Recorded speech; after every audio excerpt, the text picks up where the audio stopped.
Bonjour à tous, on se retrouve ce vendredi sur l'hippodrome de Vincennes pour une nouvelle émission Quintet Flash, un Quintet Plus qui se dispute dans la finale de l'UET.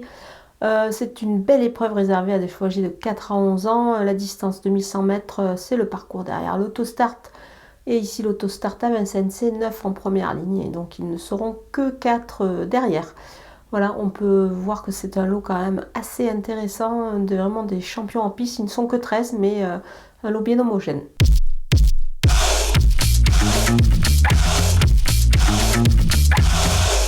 On attaque avec les bases et le numéro 3, Idaho de Tillard. Évidemment, il s'annonce redoutable. Là, un petit changement de ferrure, mais à mon avis, ça ne devrait pas être un souci. Il est incontournable. C'est le cheval à battre avant le coup. Le 3 derrière l'autostart, c'est extra. On peut dire que tout s'annonce bien pour qu'il puisse prendre sa revanche, notamment sur certains éléments qu'il va retrouver, comme le numéro 2, Gone Boy, justement, qu'il vient de devancer. Le cheval, le 2 derrière la voiture, ici, c'est extra. Également, c'est un sujet extrêmement régulier, il se présente avec les plus hautes ambitions également, ce sujet sur sa récente victoire.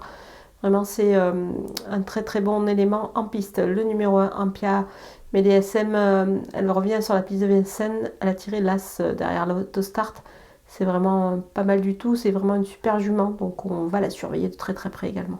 Les opposants avec le numéro 6, Gagné de Banville, cette fois il part avec en première ligne, contrairement à la dernière fois à Mons, il faut évidemment le reprendre en grande confiance. Le numéro 7, Émeraude de B, elle est extra sur ce parcours de vitesse de Vincennes, elle peut se sortir de son numéro. En dehors, évidemment, même si elle part en première ligne, elle peut accrocher une très très belle place. Le numéro 10, Vivid Wed Az, on ne le présente plus, il a l'avantage évidemment de bien courir sur ce parcours.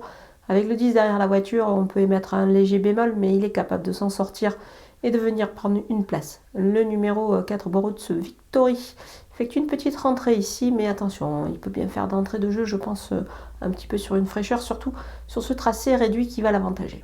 Mon coup de poker, c'est le numéro 12, Francesco Vet. C'est un test pour sa première sur la piste de Vincennes. Ça lui en dirait un petit peu plus à lui et à son entourage pour la suite du meeting de Vincennes qui se profile évidemment à l'horizon. Le cheval est capable de bien faire d'entrée de jeu sur ce tracé en plus réduit qui à mon avis devrait l'avantager, jugé sur ses perfs évidemment réalisés dans son pays d'origine, donc attention à lui. Les outsiders avec le numéro 13, Hooker Berry, sa position derrière avec le 13, évidemment c'est pas idéal, mais il peut toujours venir prendre une place, on connaît sa qualité, il est pieds nus. Évidemment ici le numéro 11, Banderas B, sa forme est sûre évidemment suite à sa victoire avec une bonne course, il peut pourquoi pas venir glaner un bon lot ici dans cette épreuve. Bien sûr, l'épreuve reste relevée. Le numéro 5, Elvis du Vallon, il est barré par certains éléments évidemment pour la victoire, mais aussi pour les places. Mais attention, on va quand même pas l'éliminer totalement avec le 5 derrière l'autostart. Il peut pourquoi pas venir créer une petite surprise.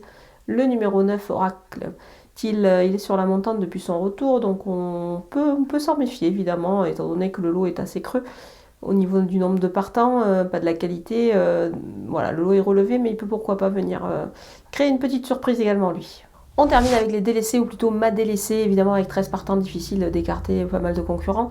C'est le numéro 8, Inamorasa. Elle est déférée certes, mais elle doit rassurer surtout sur ses récentes contre-performances. Ça me paraît pas évident cette épreuve, on va plutôt attendre et la revoir un peu plus tard. Voilà, on a passé en revue tous les partants de ce quintet de Vincennes. Je vous laisse avec ma sélection et mes conseils de jeu.